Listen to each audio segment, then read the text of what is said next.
This is the continuation of the book of my life for encouragement and to give hope to everyone. When I arrived in Hong Kong airport, it was night time. My employer with her pregnant wife and their son was there waiting for me. Then they brought me to their flat in Cornhill, Hong Kong side.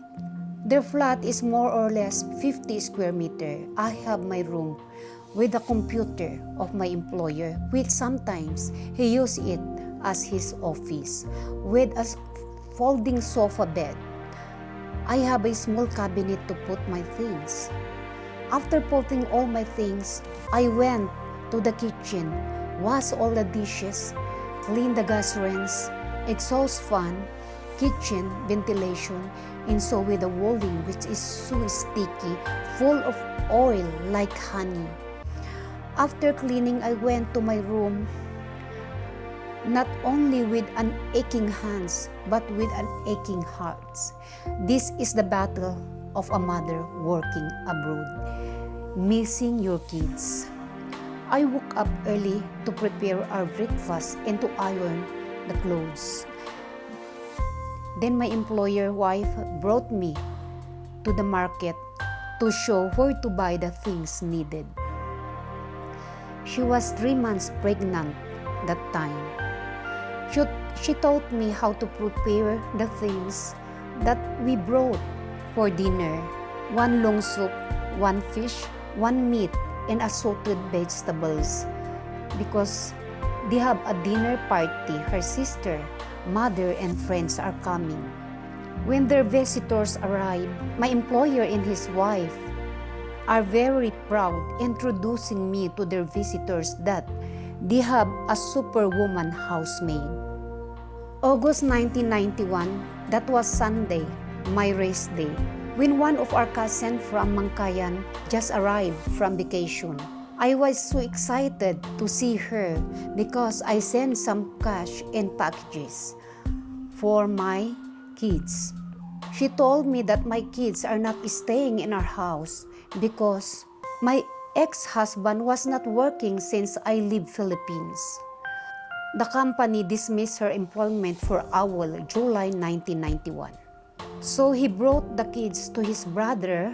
After staying with his brother, her brother brought them to my sister's house. They stayed to my sister for almost 1 month, and during their stay, my first son jumped in a running jeep and he nearly fell down. After hearing that, I hid under the table of the restaurant in Prince Edward building crying. They are trying to calm me down, but I cannot control my emotion. Nighttime, 9 o'clock p.m. is my curfew hour. And we are 4 in the same district in Hong Kong from Mangkayan. So they tried to compose me. When I arrived at my employer's flat, I begged my employer if I can take a short vacation. And luckily, somebody from Mangkayan also break her contract, and she was able to take over my place for 7 days. When I arrived, my ex-husband was in our house with the kids. I talked to him and asked him what are his plans. And he told me to take good care of the kids. So I gave him all the money that I have and went back to Hong Kong to continue my employment. After 1 month, I learned that he brought my kids in Kalinga to his parents' house.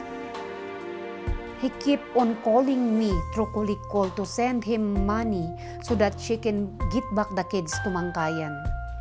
When one of my relatives take her vacation, Auntie Alice Layaw, I send her money and packages so that he can take the kids and brought it to my sister's house in Camp 6 to Babinget. He is staying in Saitan, Pugu, La Union. So I send him a cash door to door in his address in Saitan so that he will going to get the kids from my sister because school enrollment is approaching. Then they will rent a house in Saitan for them to stay. So they were able to rent the house of Bishop Lumpias. After 1 year of working with my employer, I break my employment contract. They don't allow me to leave without signing something stating that I breached my employment contract to them. I did sign. Whatever misunderstanding that we have with my employer, I leave them with a good working performance. My consolation is their sisters and friends like me so much because the housemaid of her sister named Ju telling me how they pity me. Auntie Alice Layaw came at my employer's door and helped me and brought me to Free Believer Church in Happy Valley, Hong Kong site for accommodation. After a few days, I was recommended by my cousin Holya Lunogan and Perla Lunogan that time for I have a 1 month part-time job in Repulse Bay. After 1 month, I went back to their employer's flat at British National. But because they have accommodated many Filipina Finnish contract, I decided to move to our cousin Martina Dumaniw that time because we are only 2 there, a Finnish contract and a break in I as the break contract. One day around 7 o'clock a.m., the Finnish contract went to have a trial to her new employer. And around 8 o'clock the same day in the morning, Martina's employer's residential phone rang. According to Martina, quote-unquote conversation. "Are you Narcisa?" asked by a lady. Martina answered, "No, I am Martina." A lady say, "Because I got your advertisement at Welcome Supermart here in Prince Edward." Then Martina answered, "I have a friend here who is looking for an employer." Then Martina called me and a lady gave me her address in Prince Edward, Cologne.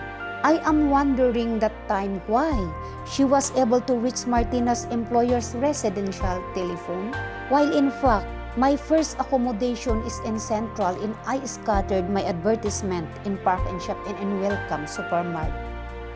My second accommodation is in Repulse Bay, Hong Kong side, and where I scattered also my advertisement. When I reached the place of this lady in Cologne, quote-unquote words.